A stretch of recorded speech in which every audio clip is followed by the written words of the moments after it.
Good morning everyone. Welcome to the video lecture 3 on Introduction to FEM first module.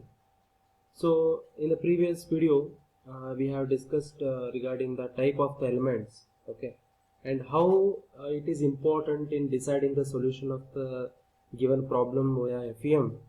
The same importance is given to the size of the element also, okay. So here the size of the element chosen in FEM play a very important role in finite element analysis, because the size of the element influences the convergence of the solution. See, here it is indicating that if the size of the element is more, then our solution, FEM solution, reaches to the exact solution very far away. Okay, if the size of the elements are very fine, that is more number of elements is nothing but lesser the size. Okay, more number of the elements means lesser is the size.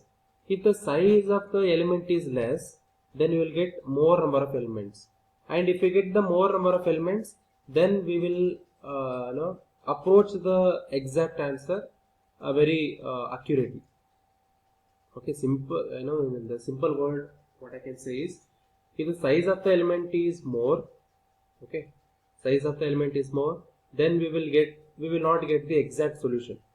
If the size of the element is very small, then we will approach the exact answer very accurately. Okay, this is the way. And one more thing is that if the size of the element reduced, anyhow we may get the exact answer. Okay, at least very somewhat approximate answer we will get. But the computation time required to solve the problem increases because of the very small number of size of the element. If the size reduces, number of elements increases. If the number of elements increases, then computational time required to solve the problem increases. So this is the two-way communication. But if you increase the number of elements, definitely, as I said, it requires a lot of time to solve the problem. That's why the division of the element is to be very carefully has to be done. That is, for example, here we have considered a plate with a hole figure. Here is the this is the geometric model of the plate with a hole, and here is a discontinuity in the element. So where there is a discontinuity, there will be a stress concentration takes place, as we have already discussed in the dynamics of design of the machine elements 2 or 1. Okay, so where there is a discontinuity, there will be maximum of the stress concentration takes place. Then how to solve this problem? By dividing the given region into smaller number of parts. So here is a picture. So here we have divided this entire element into number of parts called elements, and here in this region the element size is more, and where there is a hole or where there is a discontinuity, there the size of the element is very fine.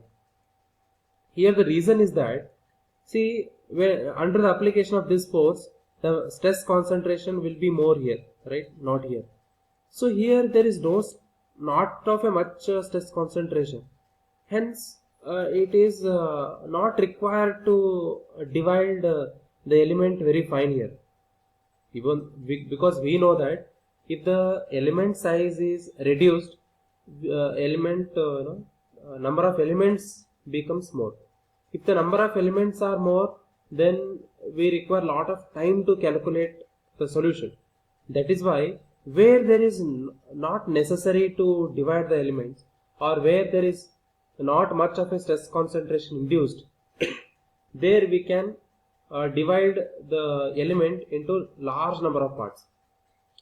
And here we know that the stress concentration will be more, hence we have to divide the element into very smaller number of parts. Here where there is a discontinuity, there we have to divide very small number of size of the element. Why? Because here the stress concentration is more, and each and every element we get a different values of a stress. Okay, here the stress variation is more, that's why you have to select a very fine mesh or fine number of elements here. Okay, so this is the reason how important it is to divide the given continuum into smaller number of parts. Okay, very important thing. Okay, next point is number of elements. So as I said in the previous, the element size, if the element size is more, then the number of elements will be less. If the element size is very less, number of elements are more. So it is directly related to the accuracy of the problem. Here selection of number of elements in FEM is related to the size of the element. Just now we have discussed. Number of degrees of freedom involved, and more importantly accuracy required. Although increase in the number of element generally yields more accurate results for a given problem, but there will be certain number of elements beyond which the accuracy cannot be improved by any significant amount. See, if you increase the number of elements, definitely you will get a more accurate results for a given problem. But if you increase the number of elements beyond certain point, say for example 50 number of points, you will get the accurate result. After 50, even if you increase 100 or 1000, you won't notice any change in your answer. So that can be determined with the help of this figure. So here is a figure. So this is the accuracy with respect to number of elements. So here you can able to see from the figure that here number of elements are say n naught or say n. Here the solution is only this much. See, actually exact solution is here, but from the FEM solution we can able to get only this much. Means there is this much of deviation between your answer and the exact answer. If you increase only number of elements up to this much, and further if you increase the number of elements to here is your answer. So here this much is the solution. So this is the solution, and this will be the difference between your the answer which you have got from FEM and the exact solution. Again, if you increase the number of elements to here and see, so here very close answer you have got. It means that if you increase the number of elements, you will be more near to the exact answer. So finally, if you increase the number of elements to n naught, so this much, then here you will get the very close answer. So only this much is the deviation. After that, if you increase the number of elements, you will notice that you won't get any appreciable change in the answer.